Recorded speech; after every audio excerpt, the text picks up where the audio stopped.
thu thay một liền kẹt pi liên chạp pi một liền kẹt làng ấy trong bông bồn đại thử ca đầm lại lụa lan trongประเทศก็ได้ xong ធ្វើការចេញវីដេអូមួយคลิปនឹងឲ្យដើម្បីឲ្យបងប្អូនបានទស្សនាឡានប្រភេទកូនក្តាមទូចទូចក៏ដូចជាប្រភេទឡានតម្លៃធូរថ្លៃមួយលានខែ2លានចាប់ពីមួយលានខែឡើងអីចឹងបងប្អូនដែលត្រូវការតម្លៃមួយដែលសមរម្យគាត់ទៅតែបើកឡានថ្មីថ្មីក៏ដូចជាមានបានបើកបោហើយគាត់អត់ទាន់បដូរបានបើកបោអីអាចធ្វើការសាកសួរជាមួយនឹងព័ត៌មានខាងក្រុមហ៊ុនយើងខ្ញុំបានណាបងប្អូនទាំងអស់គ្នាយើងខ្ញុំក៏មានសេវាកម្មរៀបចំដូរបានបើកបោជូនបងប្អូនទាំងអស់គ្នាដែរបងប្អូនណាហ្នឹងហើយបងប្អូនដែលមានបំណងចង់បើកឡានថ្មីថ្មីក៏ដូចជាចង់សេលលុយ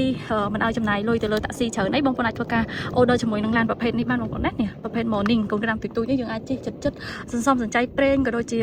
សន្សំសំចៃពេលវេលាសម្រាប់បងប្អូនអញ្ចឹងណាបងប្អូនទាំងអស់គ្នាចង់ទៅផ្សារចង់ទៅម៉ាតចង់ទៅអីចិត្តហ្នឹងអីបងប្អូនអាចជិះជាមួយនឹងឡានប្រភេទអញ្ចឹងបានតម្លៃក៏ធូរថ្លៃដែរបងប្អូនទាំងអស់គ្នាណាហើយនាងខ្ញុំថតវីដេអូនេះចង់បញ្ជាក់ជូនបងប្អូនទាំងអស់គ្នាថានាងខ្ញុំមិនមែនមានឡាននឹងលក់ទេចាមិនមែនមានឡាននឹងលក់ទេក៏ប៉ុន្តែនាងខ្ញុំ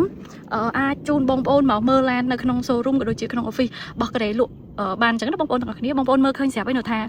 office គេចាមកជុំនឹងសិតតែ office ចឹងណាបងប្អូនទាំងគ្នាហើយគេលក់ឡានប្រភេទដាក់លក្ខណៈថាជុំគ្នាចឹងទៅបងប្អូនអាចធ្វើការមកដល់ទីតាំងហើយធ្វើការ check ឡានជាមួយនឹងនាងខ្ញុំផ្ទាល់នាងខ្ញុំនឹងជូនបងប្អូនដើរមើលដល់ទីតាំង check ឡានដល់ទីតាំងហ្នឹង